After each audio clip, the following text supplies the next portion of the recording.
Most people ask the wrong question when it comes to their finances. They look at their bank account and ask, how much should I save? But the better question, the one that actually builds security, is, what risk am I protecting against? You see, there is no universal number that fits every person. Your emergency fund is a personal insurance policy, and its size depends on your income stability, your essential expenses, and your unique life situation. Before we talk about numbers, we have to define what an emergency actually is. In our framework, a true emergency must meet 3 criteria. It must be unexpected, it must be necessary, and it must be time sensitive. If it doesn't meet all 3, it's not an emergency. It's just an expense you didn't plan for. A flash sale on a flight to Mexico is unexpected, but it isn't necessary. A new iPhone might feel time sensitive when it launches, but it isn't an essential need. Using your emergency fund for these things destroys the safety net you worked so hard to build.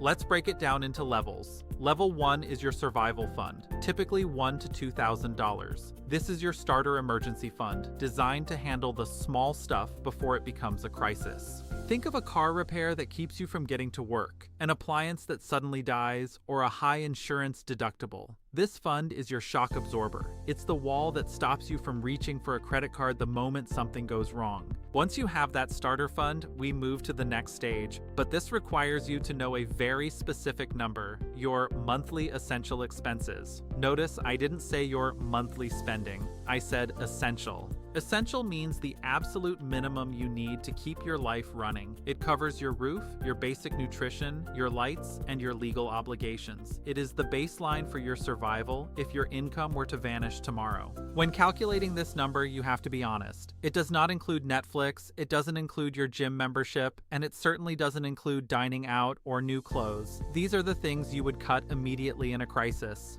Level 2 is stability. This is 3 months of those essential expenses. For many people with stable jobs and dual incomes, this is a solid target. It protects you from a short-term illness or a brief gap between jobs. Let's use an example. If your essentials are $3,000 a month, your stability fund is $9,000. This amount gives you the breathing room to find a new role without the panic of missing a mortgage payment. Then there is level 3, security. This is 6 months of essentials. Why 6? Because life is unpredictable. Job searches for high-paying roles can take months. Economic recessions can freeze hiring across entire industries. Using that same $3,000 example, a 6-month fund is $18,000. This isn't just a savings account, it's a fortress. It allows you to navigate a major life upheaval with your dignity and your financial plan intact. Now, a common question is, where do I keep all this money?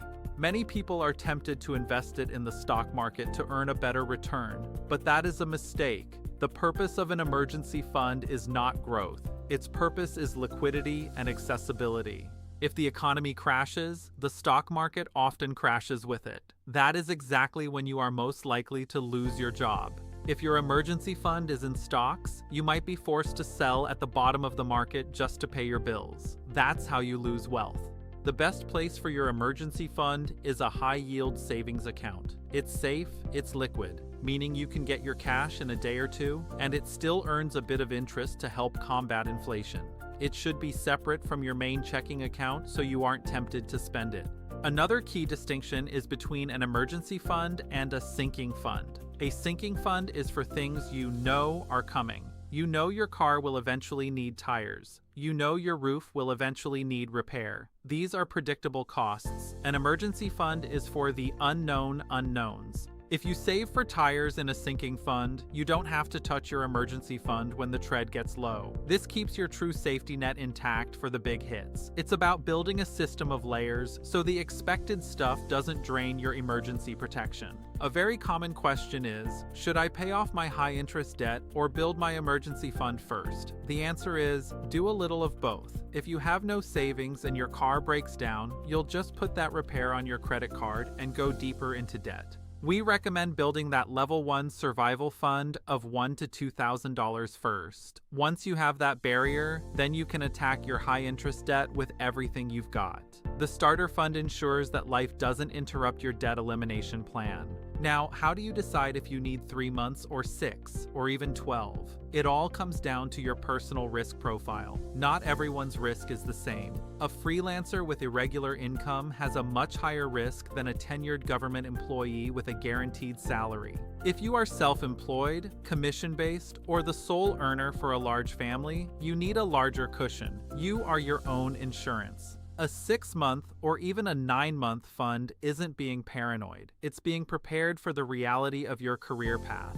On the other hand, if you have a dual income household where both partners have stable careers and you have low fixed expenses with no high interest debt, 3 months might be perfectly sufficient. Your risk of ruin is naturally lower because you have multiple safety nets. We often talk about the quiet costs of investing, things like expense ratios and spreads, but the biggest quiet cost is emotional. Without an emergency fund, you are more likely to make panic-driven decisions during a market downturn. Stability lets you stay the course. Don't forget to look at your insurance deductibles. If your health insurance or auto insurance has a $500 deductible, you need to make sure your emergency fund can cover that immediately. Your fund should be calibrated to the gaps in your insurance coverage. And what happens when you actually use the fund? You celebrate because the fund worked. It did exactly what it was supposed to do. But then you pivot. Replenishing your emergency fund becomes your #1 financial priority again, even before extra debt payments or investing. The easiest way to build and rebuild is automation. Set up a recurring transfer of $50 or $100 every payday. If you wait until the end of the month to see what's left over, there usually isn't anything left. Pay your future self first. There is a massive psychological benefit to this. It's called sleep at night money.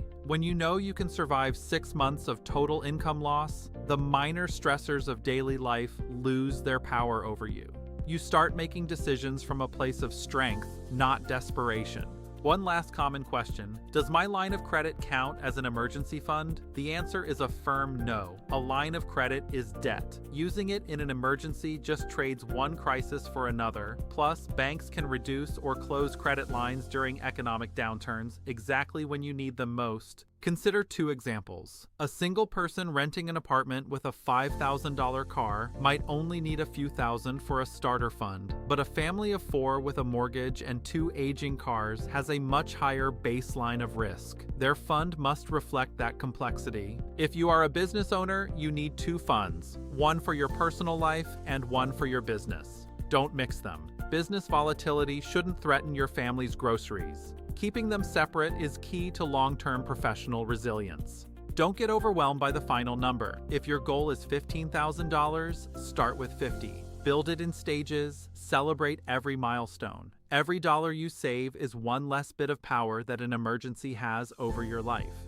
Remember, your goal is not perfection. You don't need a perfect budget or a perfect investment strategy to start. Your goal is protection. You are building a wall between your family and the chaos of the world. Start today, right where you are. Open that separate account. Set up that first $5 transfer, because the best time to build a safety net was 10 years ago. The second best time is right now. You've got this. Because the right number for your emergency fund isn't something you find in a book. It's the number that lets you sleep at night, knowing that whatever happens tomorrow, you and your family are going to be just fine.